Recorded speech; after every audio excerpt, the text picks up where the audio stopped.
ఓం సాయిరామ్. సాయి భక్తులందరికీ నమస్కారం అండి. అందరూ ఎలా ఉన్నారు ఫ్రెండ్స్?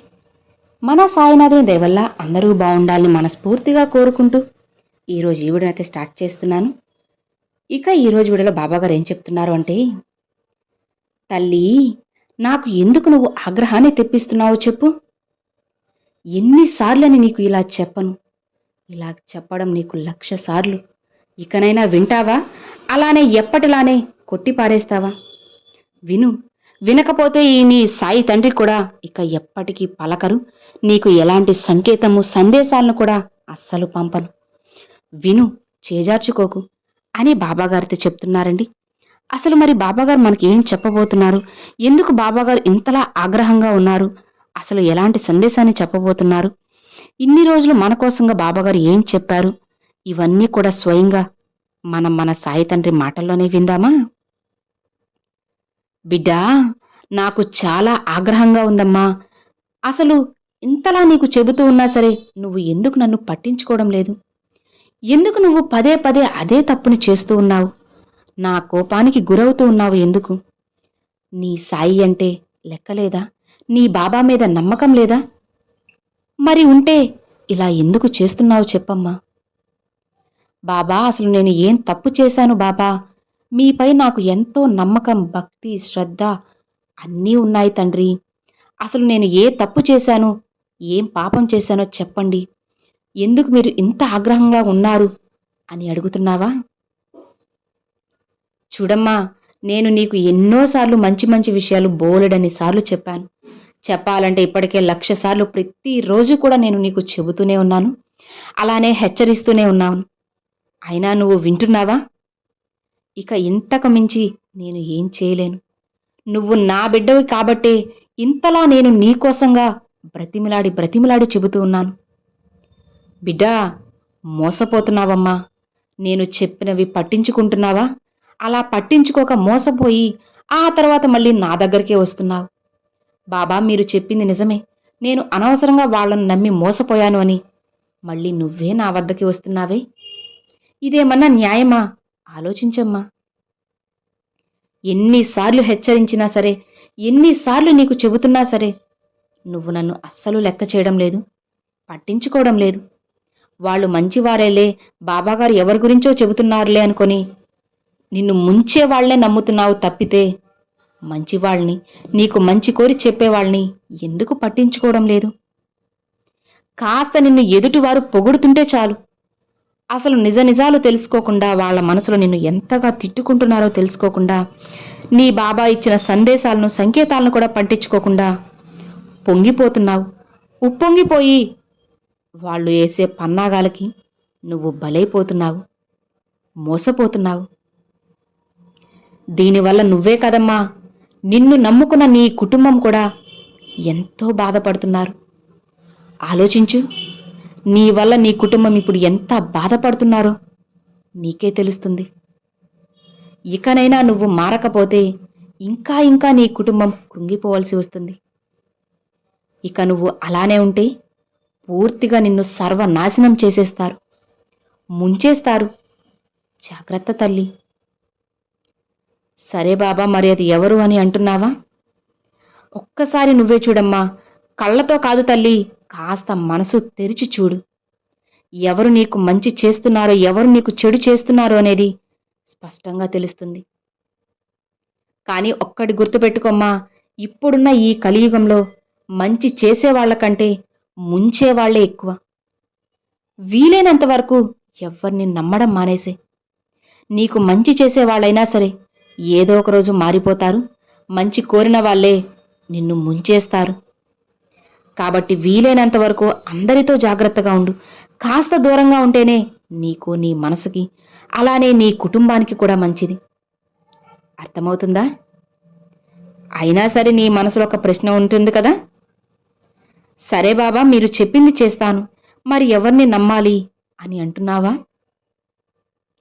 బిడ్డా, గుర్తుపెట్టుకో, చుట్టుపక్కల వాళ్ళ గురించి ఏమాత్రం కూడా పట్టించుకోకు.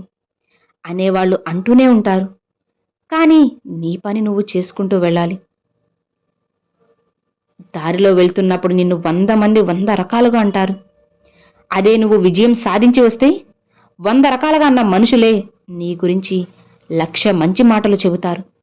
అందుకే తల్లి, వీలైనంత వరకు నువ్వు ఎవ్వరిని కూడా పట్టించుకోకుండా నీ పని నువ్వు చేసుకుంటూ వెళ్ళు. నువ్వు విజయం సాధించాక అప్పుడు నీ వెనక నీ గురించి ఎవరైతే చెడుగా మాట్లాడారో వాళ్ళే నీ గురించి డప్పు కొట్టి మరీ చెబుతారు. ఈ సమాజం ఇప్పుడు ఇలానే ఉన్నారు తల్లి.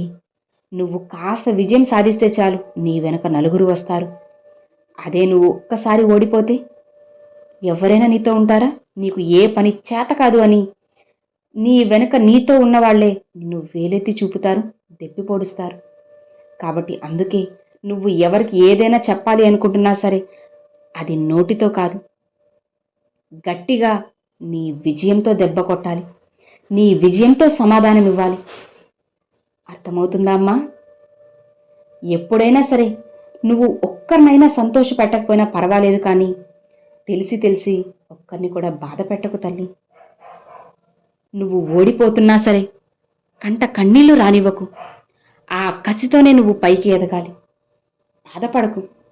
నీకు కావాల్సింది ఎక్కడ దొరుకుతుందో అని అనుక్షణం వెతుకుతూనే ఉండు. దొరకలేదా? మళ్ళీ మళ్ళీ ప్రయత్నించు, కానీ నీ ప్రయత్నాన్ని ఆపకు. ఇలా నువ్వు అనుక్షణం ప్రయత్నిస్తూ ఉంటే విజయం నీ దగ్గరికి రాకుండా ఎక్కడికి వెళ్తుంది చెప్పు? తానుగా నిన్ను వెతుక్కుంటూ వస్తుంది. కంగారు పడకు. చూడమ్మా, ఇతరుల్ని బాధ పెట్టడం అంటే నీటిలో నువ్వు రాయి వేసినంత సులువు. అది ఎవరైనా వేయగలరు. కానీ ఆ సముద్రంలో నువ్వు విసిరిన రాయిని మళ్ళీ తీసుకుని రాగలవా? నువ్వు వేసిన రాయినే తేవాలంటే ఎంత కష్టమో చెప్పు, ఆలోచించు. కాబట్టి ఎవ్వరినీ కూడా బాధ పెట్టకు. న్యాయంగా నీ పని నువ్వు చేసుకుంటూ వెళ్ళు. కష్టపడు. ఆ కష్టానికి తగ్గ ప్రతిఫలం నీ సాయి తండ్రి ఎప్పుడూ కూడా నీకు అందిస్తారు. ధైర్యంగా బ్రతుకు. కానీ ఎవ్వరి ముందు తలదించుకొని ఉండకు. అది నీ ఆత్మ గౌరవాన్నే దెబ్బతీస్తుందమ్మా. నీ కాళ్ల మీద నువ్వు బ్రతుకుతున్నప్పుడు, నీ కష్టంపై నువ్వు నడుస్తున్నప్పుడు ఒకరి ముందు తలదించుకోవాల్సిన అవసరం నీకేంటి చెప్పు? ఒకరి ముందు చేయి చాచాల్సిన అవసరం నా బిడ్డకేముంది చెప్పు?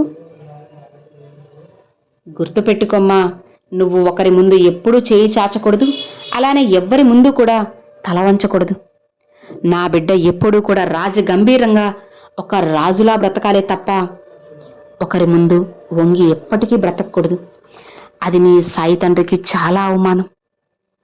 నీ దగ్గర ఒక్క రూపాయి ఉన్నా సరే గౌరవంగా బ్రతుకు. కానీ నలుగురి పొట్ట కొట్టి నువ్వు లక్షలు కోట్లు సంపాదించినా ఏం ప్రయోజనం చెప్పు? అక్కడ నీకు ప్రశాంతత ఉంటుందా? మనశ్శాంతి ఉంటుందా? హాయిగా నిద్రించగలవా? వీటిల్లో ఏది కూడా చేయలేవు. కాబట్టి నువ్వు కష్టపడి సంపాదించిన రూపాయితోనే నువ్వు దర్జాగా రాజులా బ్రతకచ్చు. ఒకరి కింద నువ్వు తల వంచాల్సిన అవసరం లేదు కదా. చూడు బిడ్డ, జీవితం అనేది ఒక మహాయుద్ధం లాంటిది. అందులో పోరాడితేనే నువ్వు గెలవగలవు. అలా కాకుండా నేను అలసిపోయాను, ఇక నా వల్ల కాదు, లేదా నా బదులుగా ఇంకొకరిని పంపుతాను అంటే ఖచ్చితంగా నువ్వు ఓడిపోవాల్సిందే అని తెలుసుకో. అవునమ్మా, ఒక పక్షి గూటు నుంచి బయటికి వెళ్ళేటప్పుడు తనకి ఆహారం ఇక్కడే ఉంటుంది అని తెలుస్తుందా? లేదు. వెళ్తుంది, ఒకచోట వెతుకుతుంది, దొరకలేదా మళ్ళీ ఇంకొక చోటుకు వెళ్తుంది, అక్కడా దొరకలేదా ఇంకొక దగ్గరికి. ఇలా వెతికి వెతికి అది ఖచ్చితంగా ఆహారాన్ని వెతికి పట్టుకొని సాధించే తీరుతుంది. అలానే నువ్వు కూడా ఒక్క చోటులో ఆగిపోకూడదు, వెతకాలి. నీకు విజయం వచ్చేంత వరకు, నీ లక్ష్యాన్ని ఛేదించే వరకు వెతుకు. సాధ్యం కానిదంటూ ఏదీ లేదు తల్లి. అలా అని తప్పుదారిన వెళ్తాను, సులువుగా మార్గాన్ని ఎంచుకుంటానంటే అది కరెక్ట్ కాదమ్మా. న్యాయమైన దారులు ఎప్పుడూ కూడా కష్టంగానే ఉంటాయి. నా బిడ్డ ఎప్పుడూ కూడా న్యాయంగా కష్టమైన దారిలో వెళ్తేనే ఆ విజయం అనేది శాశ్వతంగా నీతో పాటు ఉంటుంది. అర్థమవుతుంది కదా? అలానే గుర్తుపెట్టుకోమ్మా, కాస్త జాగ్రత్త. నీ చుట్టూ మంచివాళ్ళు, నటించేవాళ్ళు అందరూ కూడా నీతోనే ఉన్నారు. వాళ్ళని కనుక్కోవడం కాస్త కష్టమే. ఎందుకంటే చెడ్డవాళ్ళు మంచివాళ్ల కన్నా మంచిగా నటిస్తున్నారు. అందుకే కాస్త జాగ్రత్తగా ఉండు, అప్రమత్తంగా ఉండు. లేదంటే మునుపటిలోనే నష్టపోవాల్సి వస్తుంది. రాసి పెట్టుకో, ఓపిగ్గా ఉండేవారు ఓడిపోయినట్లు చరిత్రలోనే లేదు. కాస్త ఓపిక పట్టి చూడు, విజయం తానుగా నీ ముందు వచ్చి మోకరిల్లుతుంది. ఎన్నో విషయాలు నేర్పుతుంది. బిడ్డా, చివరిగా ఒక్క విషయం. పాతకాలం రోజుల్లో నిప్పు అనేది రాళ్లతో నిప్పు పుట్టించేవాళ్ళు. మరి ఇప్పుడు మనుషులు రాళ్లతో కాదు కదా, ఏకంగా నోటి నుండి వచ్చే మాటతో ఏకంగా ఇళ్లనే కాదు జీవితాల్ని కాల్చి తగలబెట్టేస్తున్నారు. అందుకే నువ్వు కూడా జాగ్రత్తగా ఉండాలి. ఆ మాటల్లో ఇప్పటికే నువ్వు సగం కాలిపోయావు. ఇకనైనా వాటి నుంచి బయటికి రా. నీ కుటుంబాన్ని, నిన్ను జాగ్రత్తగా కాపాడుకో. లేదంటే చాలా ఇబ్బంది పడాల్సి వస్తుందమ్మా. ఇకనైనా జాగ్రత్తగా ఉండు. నీ సాయి చెప్పే ప్రతి మాటని కూడా నీ చెవిలో పెట్టుకో. అన్నీ అర్థం చేసుకొని నడుచుకుంటే నీకు సాధ్యం కానిదంటూ ఏది ఉండదు తల్లి. అన్నీ సాధ్యమే. ఇక అంతా శుభమే జరుగుతుంది. నీ బాబా చెప్పినట్లు చేస్తూ ఉండు చాలు. నేను పక్క నుండి మరి నీ చెయ్యి పట్టుకుని నడిపిస్తాను. పొరపాటున కూడా నేను నీ చెయ్యిని విడిచిపెట్టనమ్మా. ధైర్యంగా, సంతోషంగా ముందుకు వెళ్ళు. మిగతావన్నీ కూడా నీ సాయి తండ్రి దగ్గరుండి చూసుకుంటారు. ఇక నీకు సంతోషమేగా? హాయిగా ఉండు తల్లి. నీ సాయి తండ్రి ఎల్లవెల్లా నీకు తోడు ఉండగా నీకే భయమేలా బిడ్డా? ధైర్యంగా ఉండు అని బాబాగారితో చెప్తున్నారండి. సో విన్నారు కదండి, ఈరోజు బాబాగారు చాలా చక్కని సందేశాన్ని మనందరి కోసంగా తీసుకొచ్చారు. మరి ఈరోజు బాబాగారు పంపించిన ఈ మంచి సందేశం మీ అందరికి నచ్చింది అని అనుకుంటున్నాను. నచ్చితే ఒక చిన్న లైక్ చేయండి, మరికొంతమంది సాయి భక్తులకు షేర్ చేయండి. ఫస్ట్గా మన ఛానల్ చూసేవాళ్ళు సబ్స్క్రైబ్ చేసి సపోర్ట్ చేయండి ఫ్రెండ్స్. Thanks for watching. ఓం సాయిరామ్.